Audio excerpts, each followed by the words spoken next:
India Russia corridor IMEC corridor के बाद अब भारत को एक और कॉरिडोर का ऑफर आया है और इसको आप अपने प्यारे भारत का एक बड़ी डिप्लोमेटिक जीत भी बोल सकते हैं, क्योंकि आईमेक कॉरिडोर और इंडिया रसिया वाला कॉरिडोर दोनों का काम रुका हुआ है। कभी इजराइल हमास में वॉर चलता है तो कभी इजराइल ईरान में, जिसकी वजह से भारत को ग्रो करने में प्रॉब्लम हो रही है। हमारा जो भी एक्सपोर्ट है वो यूरोपियन कंट्री में नहीं पहुंच पा रहा है। अब हुआ ये है कि अभी कुछ दिन पहले ग्रीस की सरकार भारत आई थी और हम दोनों में बायलैटरल ट्रेड को लेकर के बातचीत हुआ था और ग्रीस की गवर्नमेंट ये बोल रही है कि इंडिया अपने अकॉर्डिंग हमारे किसी भी पोर्ट को ले सकता है और इस पोर्ट के जरिए आईमेक कॉरिडोर को बनाया जाएगा। तो चलिए जानते हैं पूरा अपडेट क्या है। नमस्ते and welcome you another video of motivation. मैं हूं विकास। ग्रीस और भारत ये एक स्वाभाविक मिलन है। विश्व की दो पुरातन सभ्यताओं के बीच, विश्व के दो पुरातन लोकतांत्रिक विचारधाराओं के बीच। ग्रीस का भारत के बारे में कहना है कि भारत एट प्रेजेंट टाइम एक वर्ल्ड फास्टेस्ट ग्रोइंग इकोनॉमी है इन द वर्ल्ड। इनका मानना है कि 2030 तक भारत दुनिया की थर्ड लार्जेस्ट इकोनॉमी बन जाएगी, चाइना और यूएस के बाद, जापान और जर्मनी को पीछे करके। और भारत की जो जीडीपी है वो 2030 तक डबल भी हो जाएगी, यानी कि 6 से 7 ट्रिलियन डॉलर की। तो ग्रीस के द्वारा दिया गया स्टेटमेंट हमारे लिए काफी अच्छा है कि भारत के साथ साथ अब विदेशी कंट्री को भी ऐसा लग रहा है कि भारत फास्टेस्ट ग्रोइंग कंट्री है, जो कि दिख रहा है। और हमारी जो इकोनॉमी है आने वाले टाइम में 2030 में कैसी होगी इसका भी वो लोग अंदाजा लगा रहे हैं और इसीलिए वो भारत के साथ अपने रिलेशनशिप को अच्छे से बिल्डअप करना चाहते हैं ताकि भारत की बढ़ती इकोनॉमी का फायदा उनको भी हो।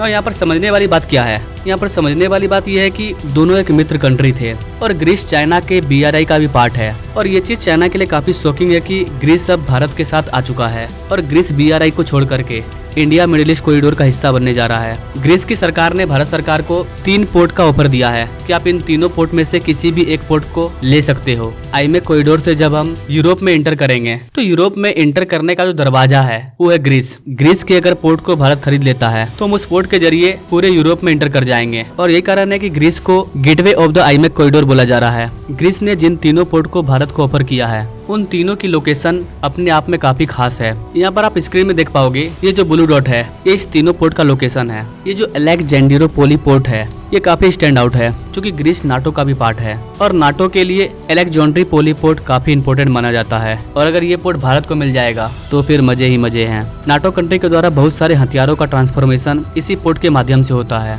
आज के टाइम में नाटो के लिए ये वाला पोर्ट एक ट्रांसपोर्टेशन हब बना हुआ है, इसलिए ये वाला जो पोर्ट है ये काफी इंपॉर्टेंट है।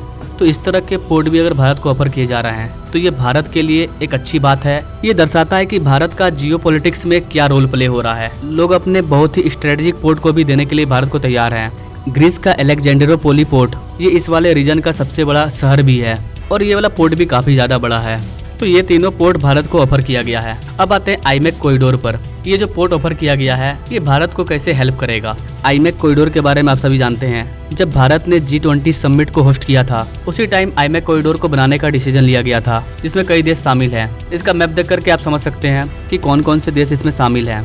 आईमेक कॉरिडोर को लेकर के मैंने कई वीडियो बनाया है, डिस्क्रिप्शन में इसका लिंक है, आप चाहें तो डिटेल वीडियो भी चेक कर सकते हैं। इस कॉरिडोर के बारे में बताया जाता है कि जब ये कॉरिडोर अगर सच में कंप्लीट हो गया तो पूरी वर्ल्ड की इकोनॉमी चेंज हो जाएगी और इसी डर की वजह से इजराइल हमास में वॉर चल रहा है। इसी आईमेक कॉरिडोर के लालच ने फिलिस्तीन के अंदर 34,000 लोगों की जानें ली है। इजराइल में भी कई लोग मरे हैं। जब ये कॉरिडोर चर्चा में आया उसी टाइम से इजराइल हमास में वॉर स्टार्ट हो गया और इसका जो मेन लीडर है वो है ईरान।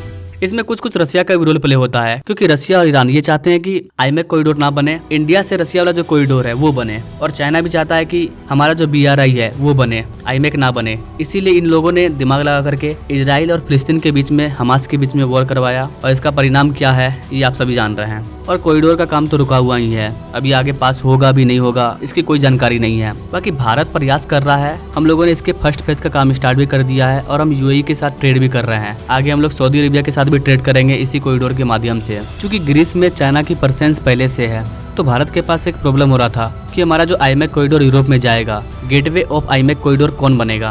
तो हम लोगों ने ग्रीस को चुना था और अब फाइनली ग्रीस ने भारत को 3 पोर्ट ऑफर किया है। तो ये वाला प्रॉब्लम भी सॉल्व हो चुका है। ग्रीस ही गेटवे ऑफ यूरोप बनेगा आईमेक कॉरिडोर का और इस आईमेक कॉरिडोर के जरिए हम चाइना के BRI को काउंटर करेंगे। तो ये था आईमेक कॉरिडोर का थोड़ा सा नया अपडेट।